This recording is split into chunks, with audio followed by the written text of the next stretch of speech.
प्रधानमंत्री अगर एक ही धर्म की आस्था व्यक्त करेंगे, एक धर्म के प्रति वो समर्पित हैं, तो फिर देश के प्राइम मिनिस्टर नहीं हो सकते। इतनी भीड़ में अगर कहीं कोई डिस्टर्बेंस हो जाए, भगदड़ हो जाए, तो इसकी सुरक्षा के लिए क्या इंतजाम थे। भारतीय जनता पार्टी को कोई भी आयोजन हो, उसमें लोगों का मरना या लोगों का कत्लेआम या लोगों का ख़त्म करना, लोगों को नष्ट करना, उनका ये फंडा ही है। हजारों लोगों को तो अटैक पड़ चुके हैं। ये 30 की बात कर रहा है। पूरा बजट तो सरकार का खुद ही खा जाते हैं। प्रयागराज में आज पीएम नरेंद्र मोदी ने आस्था की डुबकी लगाई है, लेकिन उसको लेकर कांग्रेस के जो विधायक हैं फूल सिंह बरैया जी, उनका क्या कहना है उनसे समझ लेते हैं। आज पीएम नरेंद्र मोदी जी ने आस्था की डुबकी लगाई है प्रयागराज में, क्या कहेंगे आप? प्रधानमंत्री जी जो उनका मुख्य कार्य है, जो उन्होंने शपथ ली थी, शपथ जब उन्होंने ग्रहण की थी तो शपथ में ये सारी चीज़ें नहीं हैं कि मैं एक ही धर्म की डुबकी लगाऊं। उसमें सारे जो धर्म हैं, सभी धर्मों के प्रति उन्हें आस्था व्यक्त करनी चाहिए। तो प्रधानमंत्री अगर एक ही धर्म की आस्था व्यक्त करेंगे, एक धर्म के प्रति वो समर्पित हैं, तो फिर देश के प्राइम मिनिस्टर नहीं हो सकते। तो संविधान उनकी जो शपथ ली थी, वो संविधान उनकी शपथ में मैं कह सकता हूँ कि वो शपथ उनकी गलत थी।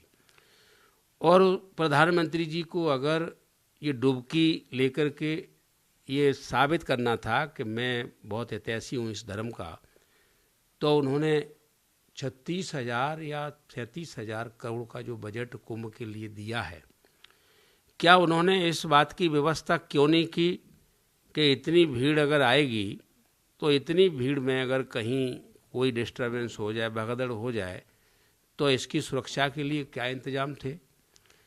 तो प्रधानमंत्री जी ने उसकी कोई व्यवस्था नहीं की थी और वहाँ पर हजारों लोग मारे गए, हजारों लोग मारे गए हैं। लोग ऐसा कलेक्शन करके बता रहे हैं कि ट्रकों के ट्रक जूते भर के फेंके जा रहे हैं। तो मैं कह सकता हूँ कि हजारों लोग जो मरे हैं उसके जिम्मेदार कौन हैं। देश में जो बड़ा कुंभ लगा है उसकी जिम्मेदारी नरेंद्र मोदी जी को लेनी चाहिए, और ऐसी जिम्मेदारी लेनी चाहिए कि आगे आने वाले किसी भी प्रकार के धार्मिक आयोजन, सामाजिक आयोजन या कोई भी आयोजन हो, उसमें लोगों की जनहानि नहीं होनी चाहिए। और ये जनहानि इतनी बड़ी हुई है कुंभ में कि अभी तक मोदी जी का कैरेक्टर है, भारतीय जनता पार्टी का जो कैरेक्टर है, कि भारतीय जनता पार्टी को कोई भी आयोजन हो उसमें लोगों का मरना या लोगों का कत्लेआम या लोगों का ख़त्म करना, लोगों को नष्ट करना, उनका ये फंडा ही है। ये उनका एक तरह से मैनिफेस्टो में ही है। कहीं भी हो, अगर कुंभ में नहीं मरेंगे तो वो दंगा करवा देंगे, दंगा में नहीं मरेंगे तो ऐसा कानून बना देंगे जीएसटी जैसा, तो उसमें मारे जाएंगे। नोटबंदी बना देंगे तो नोटबंदी की लाइन में लगे लगे मरेंगे लोग। भारतीय जनता पार्टी का संबंध है कि जनता की जनहानि होना निश्चित है। इसके ऊपर मोदी जी अपना स्पष्ट बयान करें, ये डुबकी लगाने से कुछ नहीं होने वाला है। जनता के हित में क्या हो सकता है, जनता का किस तरह भला हो सकता है, इसके ऊपर मोदी जी को स्पष्ट करना चाहिए। लेकिन जो आंकड़े बताते हैं, सरकार जो आंकड़े बता रही है वो 30 लोगों का आंकड़ा बता रही है। आप कह रहे हैं कि हजारों लोग मरे, ट्रकों से जूते चप्पल फेंके जा रहे हैं, तो ये आंकड़ा आपके पास कैसे आ गया?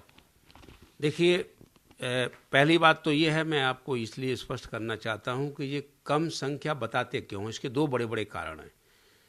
कितने लोग मरे हैं, मतलब ये इनका खुद कहना था कि 10 करोड़, 20 करोड़, 15 करोड़ लोग आए हैं, तो 15 करोड़ की भगदड़ में क्या 30 ही लोग मारे जाएंगे? 30 लोग तो डुबकी, मैं तो कह रहा हूँ कि जो जैसे कुछ लोग गए थे कि इन्होंने कहा डुबकी लगाएंगे हमारा उद्धार होगा, तो इतनी ठंड में वैक्सीन लगने के बाद इतनी सर्दी में अगर कोई व्यक्ति पानी में नहाएगा, उसका ब्लड अगर आर्टरी में जम गया तो अटैक पड़ेगा। हजारों लोगों को तो अटैक पड़ चुके हैं। ये 30 की बात कर रहे हैं, हजारों लोगों को, 30 करोड़ 20 करोड़ लोग बता रहे हैं, उसमें 30 मरे जाएंगे। ये तो वैसे ही नेचुरली मरेंगे वो लोग तो, लेकिन इसमें हजारों लोग इस भगदड़ में मरे हैं। मैं तो कह रहा हूँ कि अगर काउंटिंग सही करा दी जाए तो इतने हजार हो जाएंगे कि लाख की तरफ बढ़ने लगेंगे, इतने लोग मरे उसमें। अब इसमें जो लोग मारे गए हैं, मरे हैं, तो इसमें मैं कह सकता हूँ कि इनमें दो कारण हैं छुपाने का। एक कारण तो ये है कि ये मुद्दा ऐसा है कि अंतर्राष्ट्रीय मुद्दा बनेगा कि किसी भी आयोजन में भारत में इतने लोग तो मरते ही हैं, पूरे दुनिया में बदनाम होगी कि इनका लॉ एंड ऑर्डर क्या करता रहता है, ये कैसे सरकार को चला रहे हैं, ये विषय बदनामी होगी पूरी दुनिया में। नंबर दो कि जब व्यक्ति वहाँ मरेगा या कोई किसी को मारेगा तो उसके लिए सरकार सहायता राशि देती है। तो सहायता राशि देगी तो अगर 50,000 लोगों का आंकड़ा आ जाए मरने का, तो ये सहायता राशि कहाँ से देंगे? ये तो पूरा बजट तो पहले ही पार्टी के उसमें जमा कर देते हैं, पूरा बजट तो सरकार का खुद ही खा जाते हैं। अब 50,000 लोग मान लो मर गए, 50,000 लोगों को अगर इन्होंने 20-20 लाख रुपए भी दिए, 30-30 लाख रुपए भी दिए, तो कहाँ से देंगे? ये बड़ा विषय है, इसलिए आंकड़े को छुपाते हैं। दूसरा, आज दिल्ली में इलेक्शन हो रहे हैं, आप भी कैंपेन करने के लिए गए हैं कांग्रेस की तरफ से, क्या माहौल लग रहा है? लेकिन जिस तरह से जो माहौल दिख रहा है कि तीनों पार्टियां टक्कर में दिख रही है, लेकिन आम आदमी पार्टी लगातार सरकार बनाती रही है, लेकिन इस बार क्या लग रहा है आपको, स्थिति क्या नजर आ रही है? ये बात सही है कि वहाँ पर कई सीटों पर ट्रायंगुलर फाइट थी, कई सीटों पर, और मैं जहाँ गया वहाँ पर फाइट ट्रायंगुलर है। लेकिन इसमें रिजल्ट जो आने वाला है या रिजल्ट की जो पोजीशन है, जैसे केजरीवाल जी के बारे में जो कहा जा रहा है कि सरकार वही बना लेंगे, केजरीवाल जी का जो पहले रिजल्ट रहा था, जो केजरीवाल जी की सरकार में जो उन्होंने कभी 63 सीटें जीती, कभी ज़्यादा जीती, ऐसा रिजल्ट रहा है, वो रिजल्ट इस बार नहीं रहने वाला है।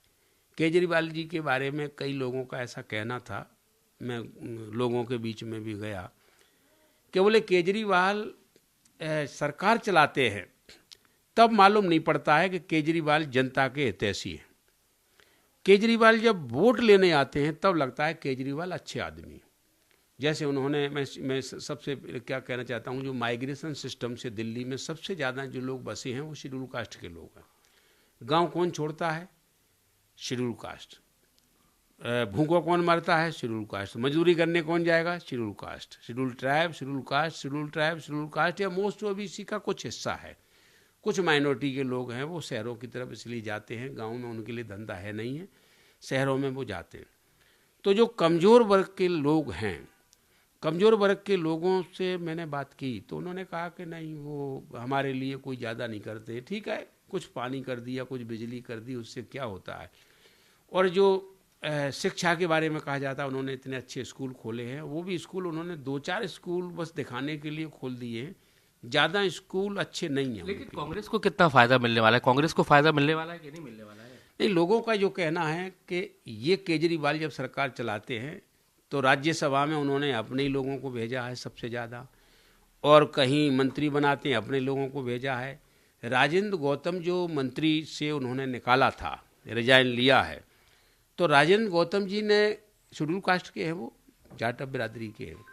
तो राजेंद्र गौतम जी का जो रिजल्ट क्या था कि उन्होंने बाबा साहेब अम्बेडकर की 22 प्रतिज्ञाओं को दोहरा दिया था, इसी बात पर इस्तीफा ले लिया उन्होंने।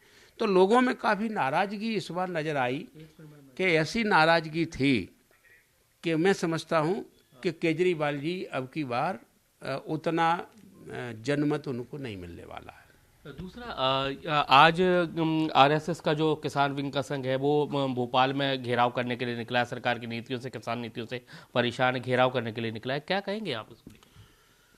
ये एक प्रकार से इनकी जो फिल्म है, जैसे एक फिल्म है कि हीरो ही खलनायक होता है, एक फिल्म है, ऐसी कई फिल्में होती हैं, बहुत हिट भी होती हैं, हीरो नायक होता है, वही खलनायक होता है। तो जब ये नायक हैं तो ये घेराव करने के लिए किसको सिद्ध करना चाहते हैं कौन खलनायक है? अब इसमें हीरो कौन है? घेरने वाला हीरो है कि घिरने वाला हीरो है? तो ये इनका दरअसल क्या है कि हमारी जो गेम है उस गेम में तीसरा प्रवेश न कर जाए, इसलिए इनका ये नाटकीय गेम है। तो आप देख सकते हैं कांग्रेस से विधायक है फूल सिंह बरैया जी, उन्होंने प्रयागराज और सहित कई मुद्दों पर बड़ा बयान दिया है। अब देखना यही है कि सरकार उसको लेकर किस तरह की प्रतिक्रिया देती है। कैमरामैन राजकुमार कुशवाहा के साथ नासिर गौरी, IBC 24 ग्वालियर।